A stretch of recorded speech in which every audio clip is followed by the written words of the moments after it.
qu'on va étudier ce soir, si tu veux, c'est un passage de l'Ikouté Halachot, donc le commentaire de Rabbi Nathan sur un pasouk, le premier pasouk de Parashat Tetzavé. Et donc Rabbi Nathan, il s'agit bien du disciple principal de Rabbi Nachman, qui va nous éclairer sur la Parashat de la semaine et qui va nous enseigner un enseignement majeur dans le service d'Akadosh Baruch Hu, comment servir Hashem Yitbarach. Et on va voir également comment Rabbi Nathan a une vision de la Torah qui est complètement différente de tout ce qui a été écrit, de tout ce que les autres tzadikim ont écrit. Et on va voir comment Bezat Hashem, il va ressortir un conseil particulier, comment Bémet servir Hashem Yitbarach. Car très souvent, on peut servir Hashem avec plusieurs façons. Mais comme Rabbi Nathan voit les choses, on va voir que c'est à la portée de tous, même si des fois on a l'impression, quand on lit, c'est-à-dire ce qu'on va essayer de faire maintenant, c'est une relecture de l'Ikouté Halachot. C'est-à-dire que tout le monde va étudier le même texte et chacun va avoir une approche différente.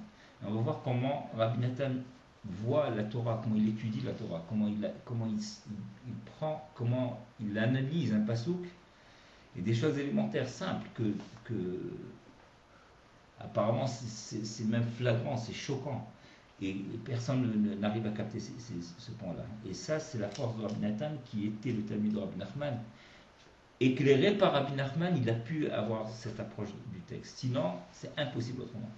Donc ça, c'était une petite introduction pour savoir que on est en train d'étudier un texte de Rabbi Nathan, et c'est très très important de le savoir, c'est que l'approche elle est complètement différente de tout ce qui a été écrit. Ça veut dire, je m'explique, si dans ce texte, je vais retrouver une idée qui est galvaudée dans n'importe quel autre texte, de n'importe quel autre tzaddik, de n'importe quel autre hacham, quel gadol, quel balmoussa, alors c'est pas ce que Rabbi Nathan a voulu écrire. Parce que Rabbi Nathan nous parle sous un angle qui est complètement différent de tout ce qui a été écrit jusqu'aujourd'hui. C'est très important de le mentionner.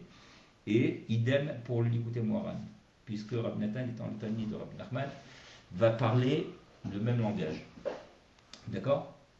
Donc, le premier passage de la Torah de cette parashat Tetzavé, il commence comme ça. Vata Tetzavé et Bene Israël, Veikro elecha shemen zaïd zach, katit lamaon, leha'alot ner tamid. D'accord?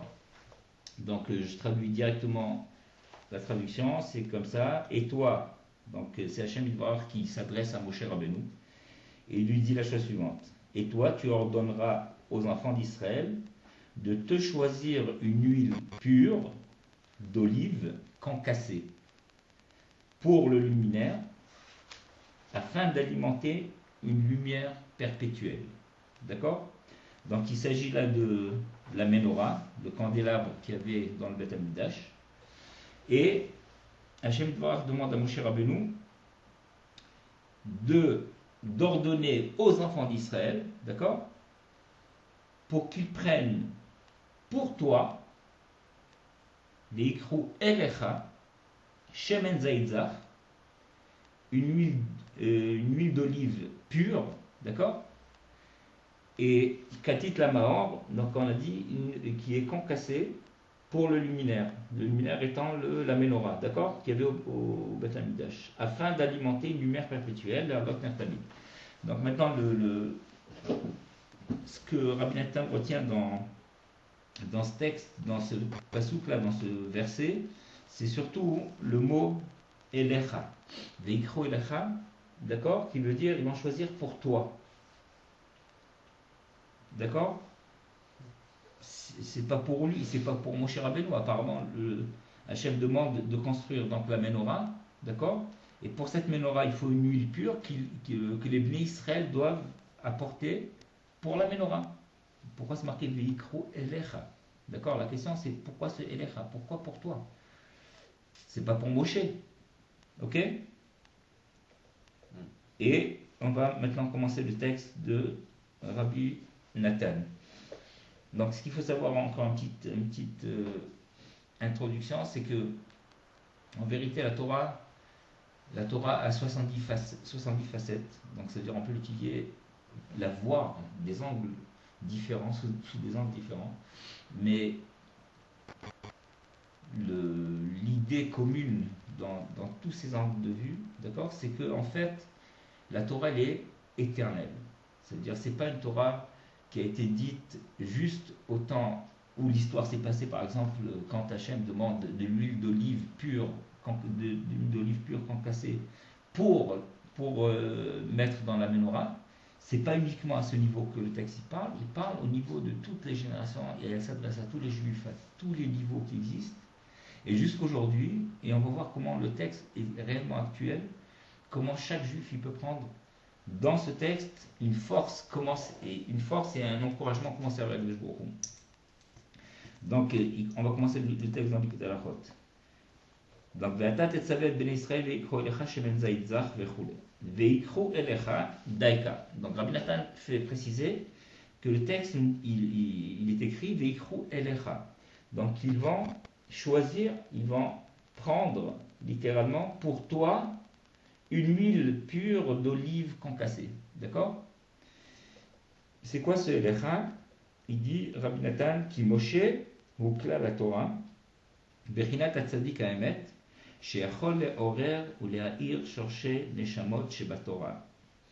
Il dit que pourquoi il était question de prélever, de préparer cette huile pure. Donc il s'agit, on va juste préciser également que cette huile d'olive pure, en fait, comme Rashi le précise, c'est une huile dans laquelle il n'y avait pas de lit. Et comment l'obtenait, il dit Rashi, en fait, on prenait les olives qui étaient tout en haut de l'arbre, de l'olivier, qui étaient les plus mûres, donc on les faisait tomber, et quand elles tombaient, on les prenait, on les pressait, avec tout le système de comment on fabrique l'huile, mais la première goutte qui sortait, c'était ça, l'huile pure, qui sans aucune lit. Il n'y avait pas de lit. Donc c'est de cette huile qu'on parle. Donc il dit Rabbi Nathan, Moshe Rabbeinu, pourquoi il fallait prendre cette huile d'olive pour Moshe Ikru Elecha, pour toi? Parce que Moshe Rabbeinu, il représente en fait l'ensemble de la Torah, Prinat Tzadik Haemet, qui est, on parle du Tzadik authentique, d'accord? Donc Moshe Rabbeinu représente le Tzadik authentique, c'est-à-dire que l'ensemble de la Torah, si on prend toute la Torah, d'accord? Moshe Rabbeinu est l'équivalent de toute la Torah. Qui dit Torah, dit Moshe. Qui dit Torah, dit Tzadik. Tzadik authentique, d'accord? Comme c'est marqué au sujet de Hachem nous dit de nous rappeler, de nous souvenir de la Torah de Moshe. Akadosh Baruch Hu lui-même dit que la Torah est celle de Moshe. C'est-à-dire que Moshe Rabbeinu lui-même, en fait, il est le détenteur de la Torah. D'accord? Il est la Torah. Donc, en fait, quand on parle de Moshe, on parle de la Torah. Ok? Alors, quelle est la force de cette Torah? Et quand on dit quelle est la force de cette Torah, c'est quelle est la force de ce tzaddik? Lui, il peut éveiller, il peut éclairer la racine des neshamot, des âmes juives qui se trouvent dans la Torah. D'accord? Donc lui, il a accès, c'est pas qu'il a accès, lui-même, il est la Torah. Donc lui, son pouvoir du tzaddik, c'est qu'il peut éclairer, il peut éveiller à la racine même chaque neshama. Donc ça, c'est la force du tzaddik. Il dit et c'est grâce à ça, puisque lui-même, il représente cette Torah. Lui, il a ce pouvoir d'éclairer et d'illuminer, d'éveiller les neshamot d'Israël. C'est pour ça que, à un moment ou à un autre, un juif, il a un déclic dans sa vie, et du jour au lendemain, il décide de faire chouva. Et on se demande pourquoi, qu'est-ce qui lui est arrivé, qu'est-ce qui lui est passé par la tête. Et très souvent d'ailleurs, ça on entend très bien en Israël, chez les Chilonim, ils se disent, mais attends, qu'est-ce qui t'est arrivé? T'as perdu la tête, qu'est-ce qui t'est arrivé? Que du jour au lendemain, comme ça, tu as fait chouva, qu'est-ce que... Comment c'est possible? C'est inimaginable. Toi, tu as pu faire tchouva. Ça veut dire qu'à un moment donné, effectivement, il y a un truc qui se passe dans la tête du type et il ne comprend pas d'où ça vient. Mais pourtant, c'est un appel très très profond, très radical, qui vient du fond de ses entrailles, qui est uniquement un appel du tzaddik, qui lui l'a éveillé, lui l'a éclairé à un moment et hop, il a compris quelque chose. C'est de là que ça vient. Ça vient de la Torah, ça vient du tzaddik.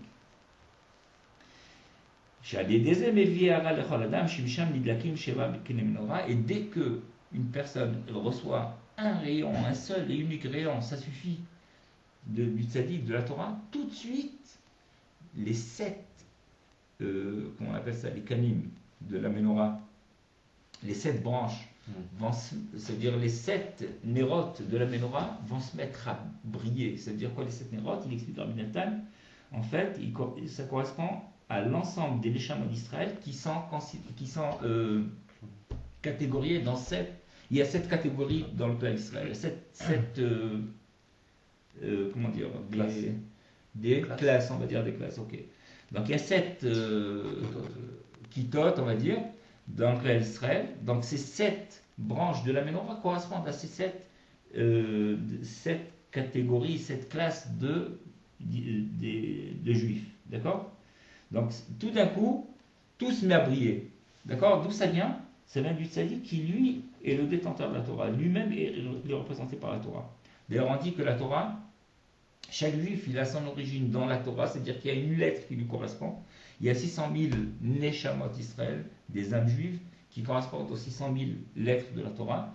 D'accord? Donc, chacune de ces Neshamot ayant sa racine dans une lettre de la Torah, et la Torah étant elle-même le tzaddik, donc quand un juif, il a un éveil, un désir de revenir vers Hachem, un retour, ça ne vient que de la Torah, de sa lettre qui a été illuminée par le tzaddik.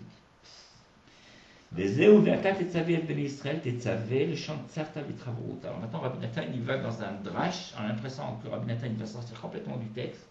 Et en vérité, il va démontrer tout son raisonnement, il va le mettre dans les mots de la Torah. Donc au début de la paracha, il est marqué Ve'ata tetzavé, toi tu ordonneras aux Bnei Israël, aux enfants d'Israël. C'est quoi? Et toi tu ordonneras, le mot tetzavé, d'accord, ordonner, il correspond aussi au mot de tzavta, itrabrut, ou même mitzvah, d'accord? Le mot mitzvah veut dire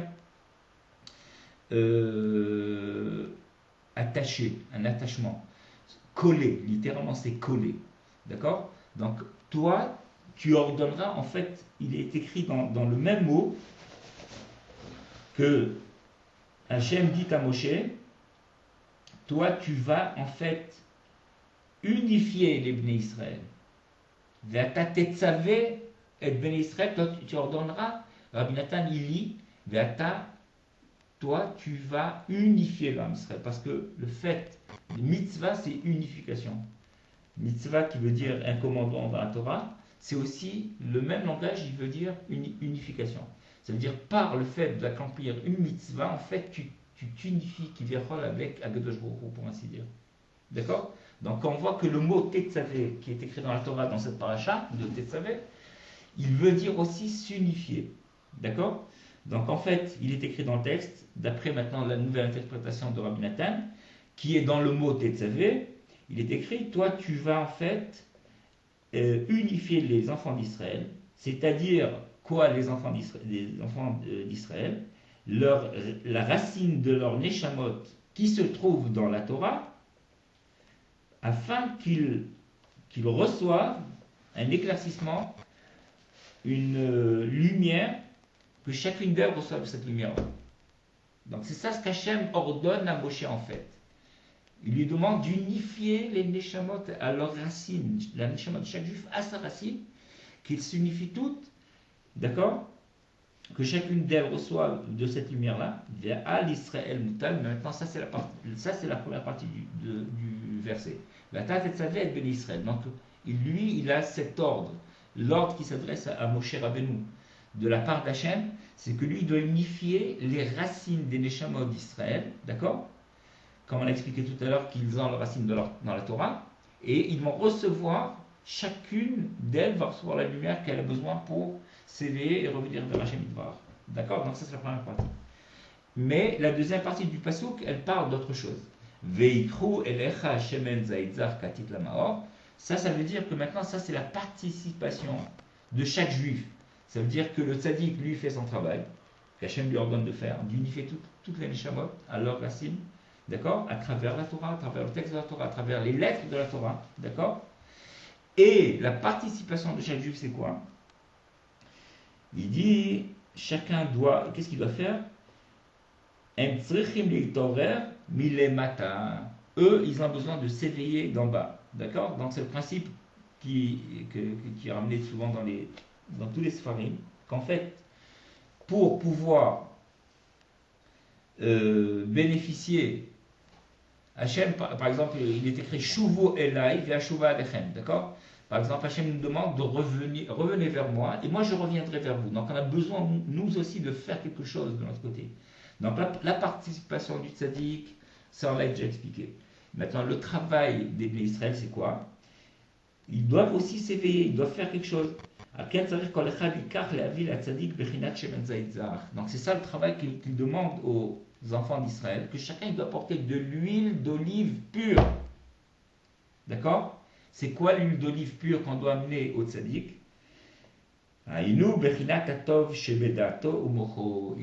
amener le bien, le bon qu'il y a dans sa conscience et dans son esprit. Chez Nikra Shemen Mishrat Kodesh, qu'on appelle l'huile d'onction. D'accord? Qui kara berur adede hadarat. Qui kola b'machshava itbareru. Comme c'est écrit dans le Zohar, tout dépend en fait du da'at, de la conscience de la personne. D'accord? C'est-à-dire que c'est ce qu'il y a de bien, de positif dans son esprit, c'est ça ce que le tzaddik nous demande qu'on lui amène. C'est ça l'huile pure qui est écrite dans ce texte. Donc on voit qu'on a l'impression de sortir complètement du texte, puisqu'on parle en fait du candélabre qui est au Beth Amikdash, qu'il fallait préparer de l'huile pure, etc., qui était précisément faite d'une certaine manière. Et en fait, en vérité, Rabbi Nathan nous rentre dans le texte une autre interprétation qui a l'air complètement différente, mais en fait, on va voir que cette interprétation, elle correspond, elle colle le texte le plus proche qui existe. Et on va voir en quoi ça va s'adresser à nous, mamash, aujourd'hui.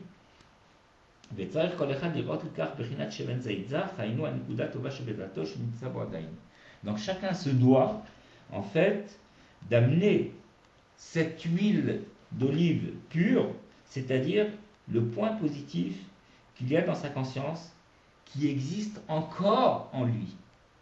C'est-à-dire, qui a filou bepoche et Israël, même quand il s'agit des plus éloignés, les plus rechaïm, les plus impies du clan d'Israël, Adayin nimtsa bo eze nekuda tova, il y a encore en lui un certain point positif, Shehu bechinat shemen zayidzar, qui en fait c'est de l'huile pure, mamash de l'huile d'olive pure. Chez Tzarich lachin atzmo le'avio la tzadik, et tout notre travail c'est d'apporter ce petit peu de bien, ce tout petit peu qui reste encore, même au fin fond d'un juif le plus éloigné qu'il soit, il y a encore quelque chose de super positif en lui, quelque chose qui est complètement pur, qui n'a jamais été altéré, qui est intact, qui est propre. Et c'est ça ce que le tzaddik nous amène. Par exemple, quand on voit un juif au fin fond du Mexique, par exemple, ou alors en Arizona, ou alors au fin fond en Autriche même, d'accord, qui vient à Ouman, à Rosh Hashanah. Alors, l'impression, des fois, les gens me sont même très, très, très éloignés, qu'ils n'ont rien à faire ici. Des gens qui sont même à l'autre extrémité, à l'extrême opposé du judaïsme. Et ils arrivent chez le tzaddik. Le simple fait d'avoir voulu simplement, on ne parle pas d'avoir acheté un billet d'avion, et de se déplacer, d'avoir quitté sa famille, etc. Sans tout ça. De la simple petite volonté qui à un moment qu'il a décidé de prendre son billet, d'aller chez Rabbi Nachman à Ouman pour Rosh Hashanah, ça c'est point positif, pur, qui est resté encore en lui. Il a une émouna que ce tzaddik-là va le sauver, va le tirer de là où il est, va le sortir de tous ses problèmes, va lui arranger toute sa vie, toute sa vie va changer. Donc c'est ça ce que le tzaddik nous demande. C'est ça ce qu'en fait, Hachem dit à Moshe. Ils vont prendre pour toi cette huile d'olive. C'est-à-dire il faut que ça passe par le tzaddik. C'est le tzaddik et lui, et uniquement lui, qui peut nous éclairer. C'est lui seul qui a ce pouvoir. Il a ce pouvoir parce qu'il est lui-même la Torah. Donc quand on étudie la Torah, en vérité, et ça on va le voir dans le texte par la suite, il faut attendre, il faut demander, il faut souhaiter que le tzaddik nous éclaire. Donc c'est ça l'idée formidable qui est cachée dans ce texte, qu'en vérité, tout étudiant en Torah, chaque kolelman, chaque bon juif qui se respecte, doit, avant de commencer à étudier la Torah, avoir souhaité, demandé, prier à Hachem Dvarach, le bon Dieu, qu'il l'éclaire de la lumière du tzaddik, que le tzaddik puisse l'éclairer, puisse l'aspirer, que réellement sa Torah, elle l'éclaire dans sa vie, que réellement il va se transformer, il va progresser, il va changer ses midotes, il va en vouloir encore plus et encore plus se rapprocher d'Hachem Dvarach et de faire les choses comme il se doit. Malheureusement, ce qui arrive très souvent, c'est que notre approche de la Torah, c'est une approche plutôt intellectuelle. On pense comprendre la Torah, on pense détenir, même quand on a eu, Baruch Hashem, des grands rabbanim, des tzadikim qui nous ont éduqué, appris la Torah, d'accord? Quand ça n'a pas été fait avec un tzadik comme Rabbi Nachman ou comme d'autres tzadikim, des grands tzadikim, comme Rabbi Shimon bar Yochai, etc., alors la Torah qu'on reçoit, elle peut nous éloigner de notre but. Le but ultime, c'est de servir Hachem Dvarach. Et quand elle vient de cette inspiration du tzaddik, qui est lui-même la Torah, alors à ce moment-là, c'est une autre Torah. C'est une Torah qui est constructive. C'est pour ça que c'est marqué que la Torah, il y a Yamin, il y a Smol, il y a la droite et la gauche dans la Torah. Celui qui est Zoché, celui qui mérite, qui est méritant, de mettre la même Torah. Elle va le grandir, elle va l'élever, elle va le sanctifier, le purifier. Et la même Torah, Chas Shalom, peut l'éloigner, l'écarter, le rendre plus vicieux, plus difficile, plus dur dans sa vie. La même Torah, c'est inconcevable. Pourtant, c'est ça.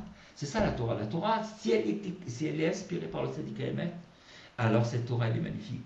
Cette Torah, elle est véritablement une Torah de vie. Et sinon, Chas Shalom, c'est le contraire. D'accord? Donc c'est ce qu'on va voir dans la suite du texte. Et ça, c'est l'idée qui est fondamentale dans ce passouk de la Torah, qui apparemment, on ne voit pas du tout, mais on voit la force des tzadikim. Les tzadikim, c'est merveilleux.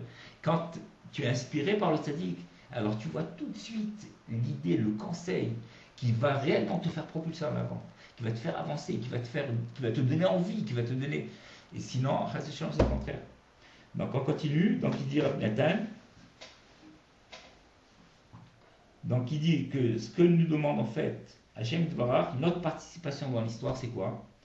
C'est d'apporter cette huile d'olive pure, c'est-à-dire qu'il faut se préparer à l'amener au tzaddik par le fait, il dit, Agede she'achriach atzmo la'asok betorah u'tfila u'mitzvot. Donc là c'est clair, ça veut dire le seul moyen et unique moyen, dit Rabbi Nathan, c'est de s'efforcer de s'occuper de Torah, Tefila et de mitzvot. Donc il n'y a pas d'autre moyen, c'est simple, c'est clair, c'est net. Tu veux te rapprocher de la Torah, du tzaddik, tu veux que le tzaddik t'éclaire, d'accord? Donc toi ta participation c'est de t'efforcer à amener cette huile d'olive pure. C'est quoi? De s'efforcer d'étudier la Torah, de prier et de faire des mitzvot. D'accord? Alors apparemment, la Asok Betorah, juste une petite précision dans le texte, la Asok Betorah, d'accord? Il n'est pas marqué l'ilmod Torah. Ça marche? C'est pas marqué l'ilmot Torah. D'accord? Tu as remarqué? C'est marqué la asok. La asok, c'est de s'occuper. Ah oui. Ok? Comme un essek. Un essek, c'est une occupation. D'accord? Un business. De faire de la Torah ton business. C'est-à-dire que c'est pas la Torah en tant qu'étude à proprement parler qui est considérée comme Torah. C'est d'aimer la Torah, de vouloir la Torah, De la vivre. et de la vivre. De la vivre, ça peut être aussi par le biais de l'étude, mais c'est pas nécessairement par là. Mais c'est aussi évidemment au sens simple, quand on parle de Torah, c'est de l'étudier. D'accord? Et également, Fila, donc la prière. La prière, c'est au sens large du terme. C'est aussi la prière quotidienne, les trois tfilotes, les trois prières de chaque jour. Et aussi la tfila d'une manière générale. Quand on parle de tfila, c'est la tfila du juif, qui est le propre du juif. Et on parle là de Idbodedut. Idbodedut, c'est-à-dire de s'isoler et de parler avec Hashem Dvorah, de parler avec Dieu et de lui demander tout ce dont on a besoin. Tout ce qui nous passe par la tête, comme en parler à un ami. Et là, comme ce n'est pas le sujet de notre étude, on va fermer la parenthèse. Donc la tfila, c'est aussi dans le sens large qu'il faut le prendre. Et mitzvot, évidemment, dans le sens simple du mot mitzvot. Et si on veut l'élargir, c'est aussi comme tetzavé, quand on avait expliqué tout à l'heure, tetzavé comme une mitzvah, ça veut dire que la mitzvah nous unifie avec Hashem Yitvarach, avec l'Éternel. Le chol kavanato, voilà, c'est là où on en arrive au point que j'ai développé il y a une minute. Le chol kavanato yé, et toute l'intention de chaque juif quand il va faire Torah, Fila, Mitzvot. Quelle est son intention? Chez Yénit Pasbo Or Tzadik, que la lumière du Tzadik, elle s'accroche, qu'il s'en imprègne. Pourquoi il parle d'accrocher? C'est comme quand tu allumes une bougie, une mèche qui sort par exemple, qui est dans de l'huile d'olive. Alors il faut que la lumière, que le feu attrape, s'accroche à la veilleuse, d'accord? À la mèche, d'accord? Donc c'est ça ce qu'il faut vouloir, c'est ça ce qu'il demande. Il dit, toute son intention, c'est qu'il ait ce mérite, que la lumière du tzaddik, elle l'accroche à sa mèche. Sa mèche à lui, c'est quoi? C'est sa neshama, qui commence à brûler, à briller par la lumière du tzaddik. Pour que sa neshama, elle s'allume, ou meira, et qu'elle éclaire, comme mon ner mamash, comme une bougie. Bifrinat ner Hashem nishmat adam, comme c'est écrit, la lumière d'Hachem, c'est quoi? C'est la neshama de chaque personne. C'est ça la bougie d'Hachem. La bougie de Dieu sur terre, c'est quand la neshama, elle brille. C'est la neshama de chaque juif, c'est ça la bougie. La lumière d'Hachem, c'est la neshama de chaque juif. Donc ce qu'il faut demander, c'est que la lumière du tzaddik, elle nous accroche, c'est-à-dire le feu. C'est ça ce qu'il doit demander. C'est ça l'intention qu'on doit avoir à chaque fois qu'on ouvre un livre de Torah, quel qu'il soit. D'accord? Quand on ouvre une Gemara, quand on ouvre une Mishnah, quand on ouvre le Chumash, d'accord? Ou quand on ouvre autre chose, n'importe quel livre de Torah, on doit demander, on doit vouloir, l'intention qu'on doit avoir, c'est ça. Que la lumière de Tzaddik, elle s'accroche en nous, dans notre neshama, dans notre mèche, qui est notre neshama. Vezeu katit lamaor, et c'est ça donc le sens de katit lamaor. Katit, ça veut dire quoi? Des olives concassées. Alors il dit qu'ils les vatesh ou les chatet tagouf. Alors maintenant, ça c'est la condition. Ça veut dire que si tu veux réellement arriver à ce stade-là, que la lumière du tzaddik, elle accroche dans ta neshama, qu'est-ce qu'il faut faire? Les vatesh ou les chatet tagouf. De la même façon que l'olive, avant d'extraire cette huile d'olive pure, l'huile pure qu'on va sortir maintenant de l'olive, pour avoir cette huile pure, qu'est-ce qu'il faut faire? Il faut la concasser. D'accord? Il faut déjà la faire tomber de l'arbre. C'est déjà des coups qu'elle prend. Après, quand elle tombe, on la prend. Il explique ça dans le détail. Et il dit, donc il faut également de la même façon écraser, pour ainsi dire, son corps. Ça veut dire que son corps, il va en prendre un coup. Il va pour ainsi dire, souffrir physiquement D'accord? Velisbol kamaïdiot dolot, et supporter de grands efforts, les kamamine merirut, et des fois passer par des, des amertumes, exactement, Hacheizke, shiyucha, la or, jusqu'à ce qu'il ait le mérite que la lumière, que le feu du tzaddik, elle puisse s'accrocher dans sa neshama. Donc ça veut dire qu'il y a besoin d'un effort physique, d'accord, pour pouvoir recevoir cette lumière du tzaddik.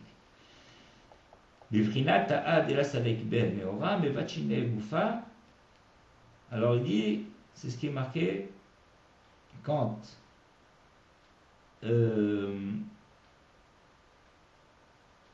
il y a une bougie, quand il y a, non, c'est plutôt une mèche, d'accord, que quand on voit que la lumière, que le feu n'accroche pas à la mèche, alors qu'est-ce qu'on fait? Il faut travailler plus la mèche, il faut l'écraser, il faut la préparer, il faut la...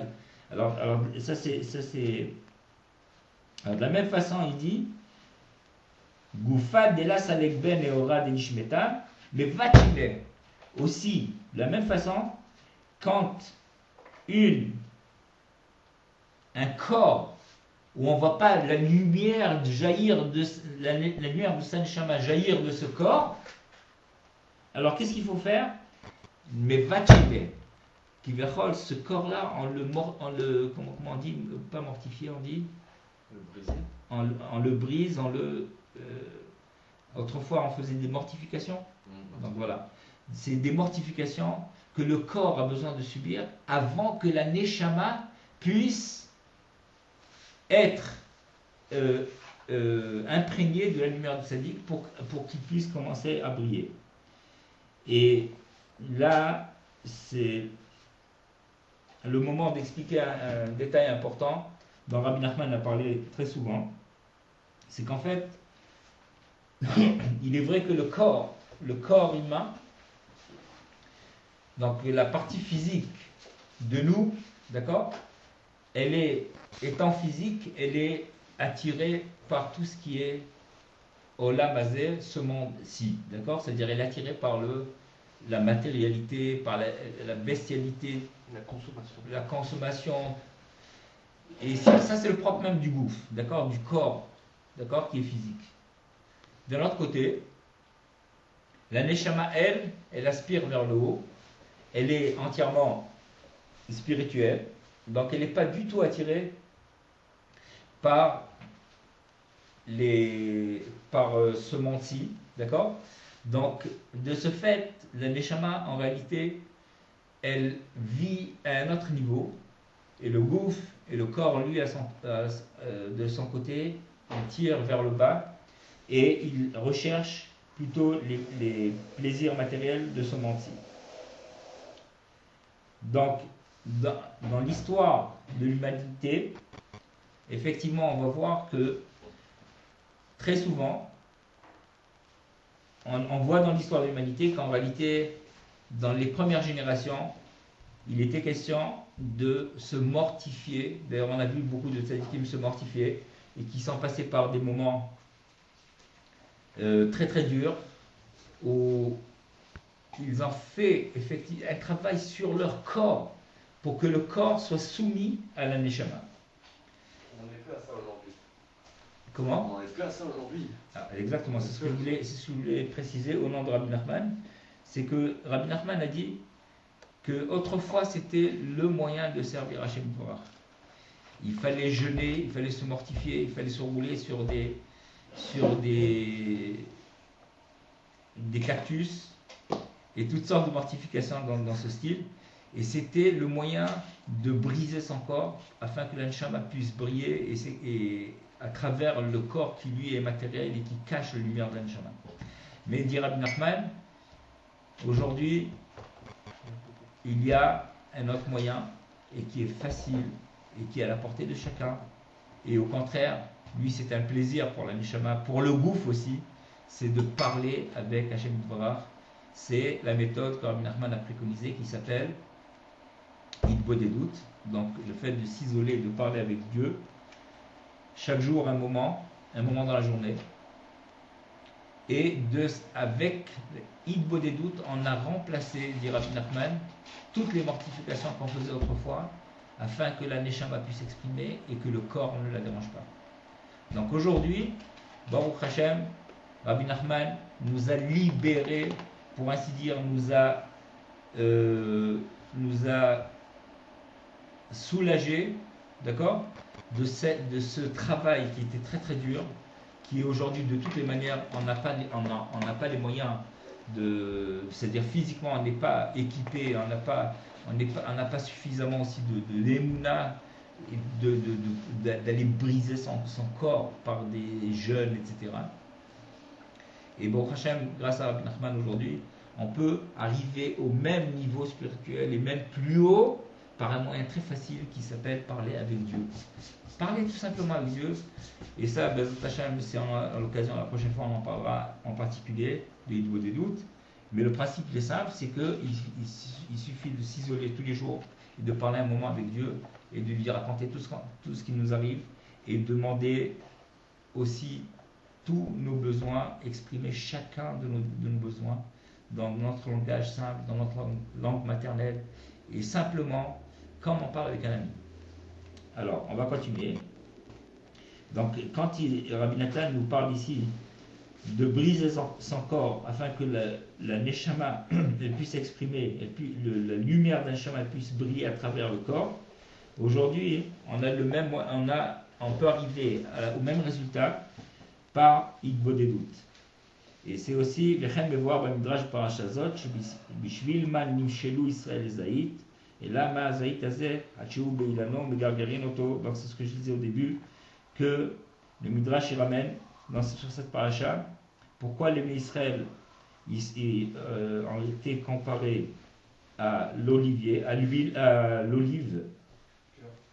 Il dit parce que quand l'olive il est encore sur l'arbre, alors la première chose qu'on fait, c'est qu'on remue l'arbre, on donne des coups pour faire tomber les olives qui sont déjà mûres. Et ensuite, on prend l'olive et on l'écrase.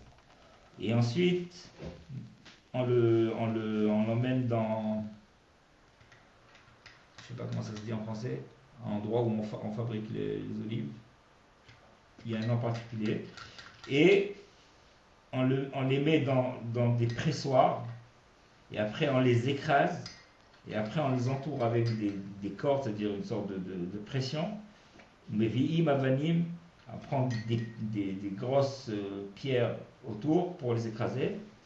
Et c'est seulement à ce moment-là que l'huile, elle commence à couler. C'est comme ça qu'on obtient l'huile. D'accord? Et il dit de la même façon les Israël, afin qu'ils sortent cette huile pure qu'ils gardent en eux, il faut qu'ils passent par tous ces stades de fabrication comme pour l'olive. Et c'est là que la lumière d'un Neshama va pouvoir se libérer et jaillir du corps lui-même. C'est comme ça qu'on doit passer, on doit supporter beaucoup de souffrances jusqu'à ce qu'on ait le mérite de se débarrasser des habits sales qui représente ici le corps, chez Mehem Kol Ameniot, d'où proviennent, excusez-moi, tous les empêchements qu'on a dans le service de Dieu, afin que la lumière du tzaddik, elle puisse approcher sa neshama, c'est-à-dire que lui, à travers lui, la lumière du tzaddik puisse jaillir, bifrinat katit lamaor. Et c'est ça ce qui est marqué dans le pasouk, que l'olive, elle devait être concassée afin d'en extraire de l'huile pure. Donc pour conclure,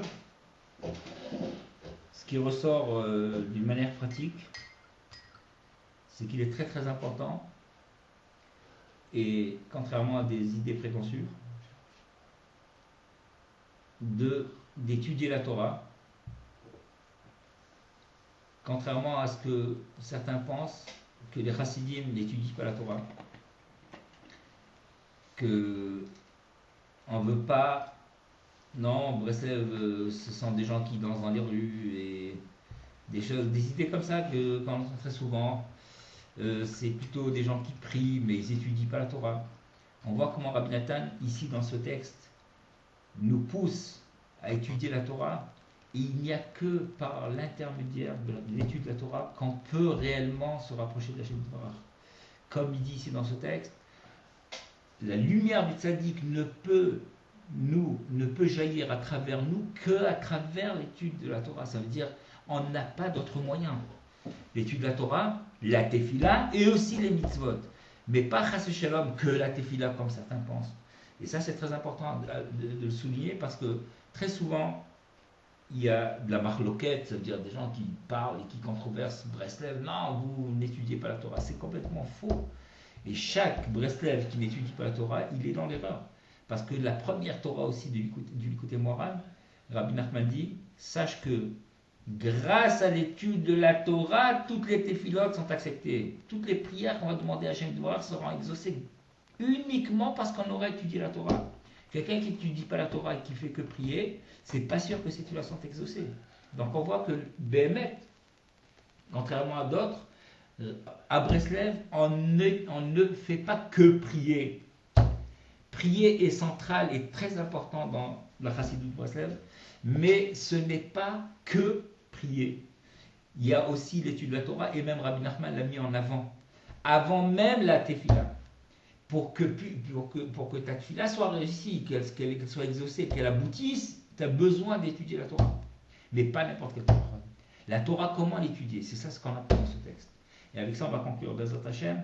Et on va espérer que chacun aura appris quelque chose de ce cours. C'est que, Bémet, chacun doit tout faire avant l'étude de sa Torah, de prier à Hashem Yitbarach, de demander, de supplier que la lumière qu'il y a dans cette Torah, qui est en fait la lumière du tzaddik, puisqu'on a démontré au départ que le tzaddik et la Torah ne font qu'un. Il n'y a pas la Torah et le tzaddik. La Torah et le tzaddik, c'est une seule même chose. Il n'y a rien d'autre. Et donc, il faut demander à Hashem Yitbarach que la lumière du tzaddik, qui est dans les mots de la Torah, dans chaque lettre de la Torah, qu'elle nous éclaire et qu'à travers notre corps, la lumière du tzaddik jaillisse. Et qu'en soit, Bémet, il n'y a que de cette façon-là que le corps va être soumis réellement à Hashem Yitbarach et qu'on va pouvoir mériter d'arriver aux plus grandes madrigot dans la Torah, dans les mitzvot, dans la proximité de Hashem Yitbarach. Et sans quoi, chas v'shalom, on peut chas v'shalom arriver au contraire. Donc il n'y a rien de plus simple et plus facile d'avoir une intention honnête, propre, avant l'étude de la Torah. Et on va conclure en demandant à Akadosh Baruch Hu que Béhémet, qui nous donne au moins ce mérite de se rappeler de cet enseignement, qu'à chaque fois, avant d'ouvrir un livre de Torah, de demander à Hashem de voir que grâce à cette étude, que la lumière du tzaddik, elle brille en nous, et qu'on soit zoché très très vite de la venue de Mashiach, et qu'on voit le tzaddik panim be panim. Amen ve amen. Hazak Baruch, Hazak Baruch.